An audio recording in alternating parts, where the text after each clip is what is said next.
Vimos hasta ahora lo que era la función partición para bosones de spin mayor que cero, que corresponde a la función partición de Bose-Einstein.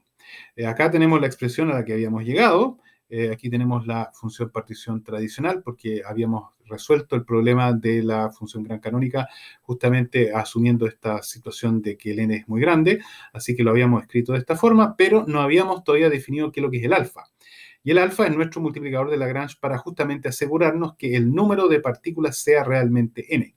Así que yo tengo que calcular el alfa de modo de que esta función partición me esté describiendo un sistema de n mayúscula partículas.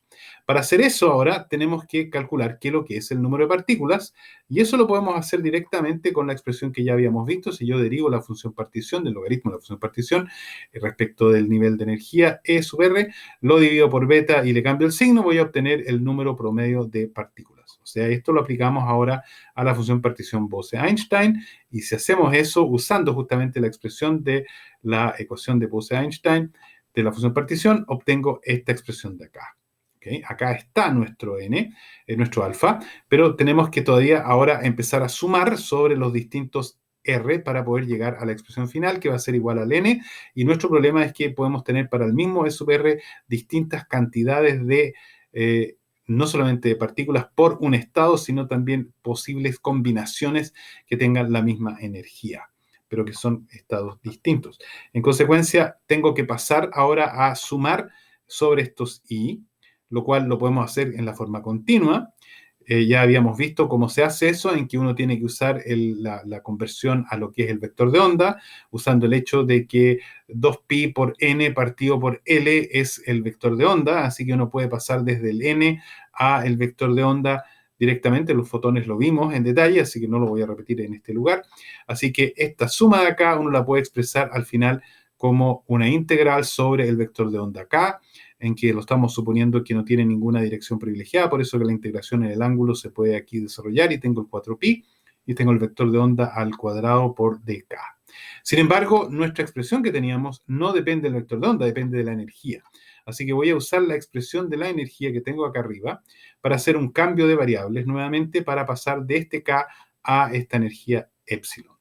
Y eso se hace justamente aquí haciendo el clásico cambio de variable, en que queda al final que es la energía elevado a un medio por la energía y quedan algunos factores modificados, quedó el h barra al cuadrado que venía de acá, quedó en esta parte de acá abajo y la masa también. O sea, este factor de acá viene directamente de lo que no es el k en esta expresión de acá. Así que aquí estoy reemplazando mi suma por una integral en e y eso lo podemos aplicar directamente a nuestra función partición, en que yo ahora estoy teniendo esta expresión de acá que es un poco más simple, estoy pasando esta suma de acá a este integral con este elemento de la energía, lo cual me queda, acá tengo el logaritmo de 1 menos esto, y ahora queda este e elevado a un medio que quedó acá por L y está integrado de 0 a infinito. Ok, esta es la expresión que tenemos que analizar para poder encontrar el alfa. Y puedo directamente aplicar esto mismo ahora para calcular el n, en que yo tengo que recordar que este es el número de partículas en el estado E sub r. Este es el número de estados que hay en función de la densidad de estados en E sub r. En consecuencia, tengo que reemplazar la suma sobre r por esta integral acá y me queda de esta forma de acá. Y ahora, si observamos bien, acá tenemos el alfa, beta, e. Acá tenemos el alfa, bueno, hasta aquí, alfa, beta, e. Acá tenemos el e un medio e de e. Y acá tenemos el integral de 0 a infinito y aquí están todas las constantes acá. Es igual a n. Así que en buenas cuentas es una ecuación para el alfa.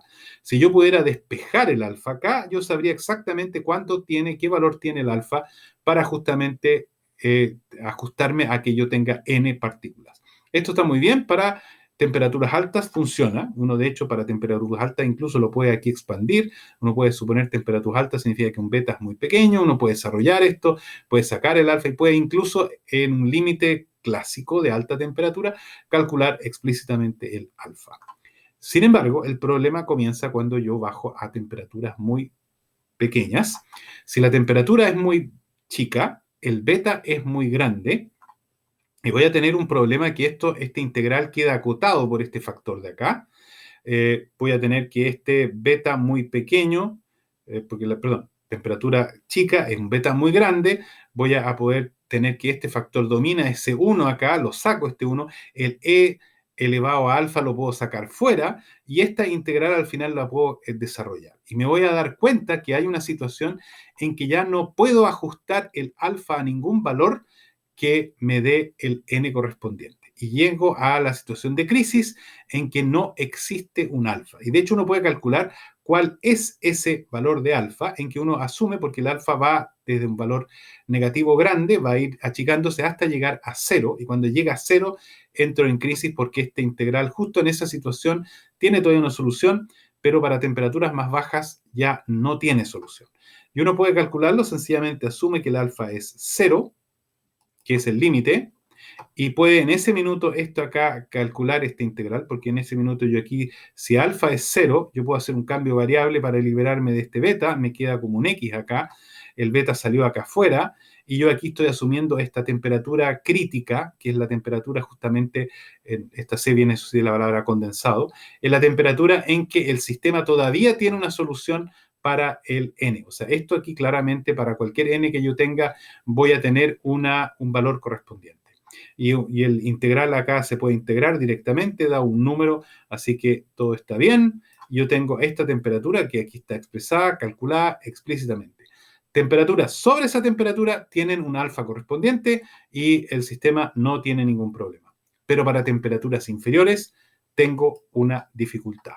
Y la dificultad es que yo en este minuto, si quiero hacer esta misma operación, si el alfa es cero, lo único que me queda para temperaturas debajo de esa temperatura, que la vamos a llamar la temperatura del condensado, es si es que el n ya no es el n que yo tengo, es un n menor. Yo tengo que reducir el n. De alguna forma tengo que sacar partículas del sistema.